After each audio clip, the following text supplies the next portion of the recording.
আসসালামু আলাইকুম রুবেল ভাই। ওয়ালাইকুম আসসালাম ভাই। আমার একটা ভালো করে চটপটি বানিয়ে দেন ভাই। আচ্ছা ভাই, আপনি বসেন, আমি দিতেছি। একটু ভালো করে দেন ভাই, আপনি বলে অনেক চটপটিটা মজা হয়। তো আপনারা যারা যারা চটপুরি খেতে চান আমার দোকানে চলে আসবেন, ইনশাল্লাহ আশা করি আপনাদের ভালো চটপুরি খাওয়াতে পারবো।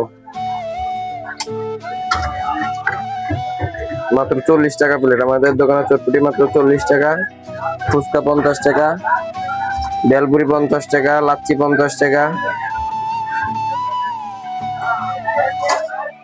আপনারা চলে আসবেন আমার দোকানে চটপুরি ফুচকা খাওয়ার জন্য। আর আমার ভিডিওটি যদি আপনাদের কাছে ভালো লাগে তাহলে অবশ্যই লাইক কমেন্ট শেয়ার করে আমার পেজের পাশে থাকবেন।